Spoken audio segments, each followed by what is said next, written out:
In Westerville. Trust that you're having a good weekend so far and looking forward to seeing you soon. I want to get through these announcements as quickly as I can because we have some more information from our deacons regarding next week's service, and so I'm just going to kind of zip through these, but you should be getting an email soon that'll have these announcements as well as our prayer updates. Two services again this weekend. The first is from 1 Corinthians chapter 10, verses 1 to 14. That should be available this evening by 7 o'clock.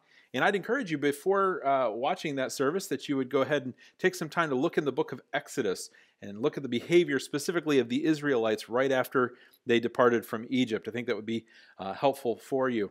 But our second service should be available again by Sunday at noon.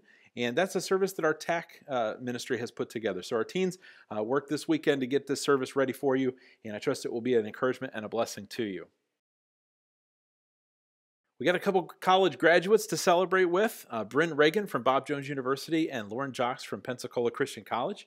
And we're looking forward to seeing them. They've been back in town for a while now, but they're actually now officially done with all of their schoolwork. And we want to recognize this achievement in their life and encourage them. And so I would encourage you to reach out to them in special ways that you know how to, and let them know that we've been praying for them and that we are excited for them as they take this next step in life. A few upcoming birthdays this week. Ken Perry's is Sunday, Dorothy Cox on Monday, and Micah King at the end of the week on Saturday. Just a couple anniversaries as well. Jim and Jenna Wright on Tuesday, Nathaniel and Katie Pringle on Wednesday. And so as we have been praying for these families and their ministries, now we have opportunity to celebrate with them in their anniversary. Just a few other calendar items we want to make sure we're all on the same page about. First of all, we were planning on having that elder deacon election on the first Sunday we come back. However, since we're fairly certain not everyone is going to feel comfortable coming back on that first week, we wanted to wait until a time when people did feel comfortable.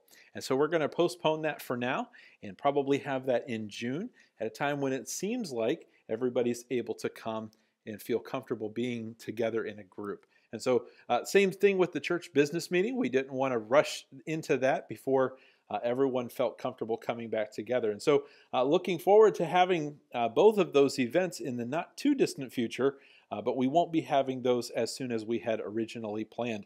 I want to make sure that we all are aware of that. As I mentioned already, we are planning on having a service next Sunday and gathering together on the 17th. And our deacons are going to give us some more information about how that's going to go and what their thinking was in planning for getting the facilities ready for such a service. But again, if you're not feeling comfortable about coming here, we're not trying to put extra pressure on you to make you feel like you need to be here. And I just want to make sure that we're all aware of that this is not a test of your salvation or your sanctification, whether or not you come. And we really want you to use wisdom and discretion and make the right choice for you and for your family. And as soon as you are feeling comfortable to come back, we will rejoice, and we look forward to seeing you very, very soon. Good afternoon, Westerville Bible Church family. As one of your deacons, I've been asked to share with you some of our thinking and preparations as we move toward resumption of services at the Ministry Center. 2 months ago, our church leadership made the difficult decision to suspend in-person worship services.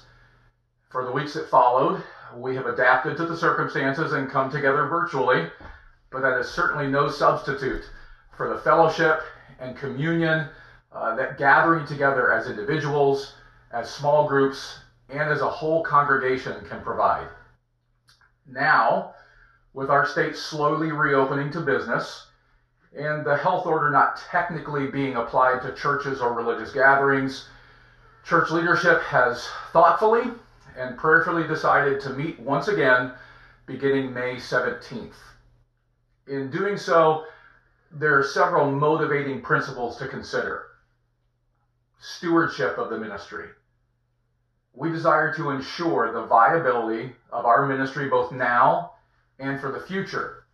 So we continue to seek wisdom in all of these choices. The testimony of Christ. We desire to honor Christ in all that we do and in all that people observe. So we will direct our focus to the truths of God's Word and not personal opinion or politics. The safety of the church. We desire to encourage the physical well-being of all our members and guests, and we do not take this responsibility lightly. Adjustments to services and facilities are being installed until the time that's deemed suitable by both government and church guidance. The respect of our authorities. We desire to submit to our God-ordained authorities. As such, we believe that our state and local officials have a vested interest in health and safety, and we seek to obey all such mandates where applicable and appropriate. And the understanding of your concerns. We desire to protect the consciences of those who are still hesitant or fearful of returning to the ministry center at this time. So as a result, if you feel that you could not or should not attend our first services, then please stay home and continue to join us online. We will in no way judge you for making a decision that you feel is best for you and your family. With that being said, I want to outline some protocols that we will be following for the near future as we resume our worship at the Ministry Center. First, we will be having one truncated Sunday morning worship service only. There will be no Sunday school, children's ministry, or nursery. And in light of the physical distancing that is still recommended, we're asking that family groups stay 6 feet apart while sitting for the service and while fellowshipping either before or after the service. Now, we obviously have no idea how many will attend that first Sunday. So we will need to take the precaution of having both the upper and lower auditorium spaces set up for the service. And we actually have both video and audio capabilities working for the lower auditorium. Since it will be difficult to assign locations for our families, we're actually going to let you do that. If you plan to park in the north lot, closer to Schrock Road, please come into the main door on that side of the building and into the upper auditorium. Then if you park in the south lot, closer to Northside Christian, we're asking that you please walk around to the basement entrance and proceed to the lower auditorium. At that point, if we find that there's plenty of room upstairs, we'll eventually bring everyone there. As you arrive, the two doors used for entrance, the one on the north side of the main building and the one at the basement, they will be propped open, and a deacon will be there to welcome you, answer any questions, provide further instructions. And then if you need assistance figuring out where and how to sit with your family, another deacon or elder will be in place to help, although seating has already been adjusted to accommodate that process. We're also going to ask you not to venture into any of the rooms that are not being used. Those doors will be closed, locked if pertinent, and signs on those doors. Also, we will not be using any hymnals or passing the offering plate, although there will be a box provided if you'd like to drop off your offering there.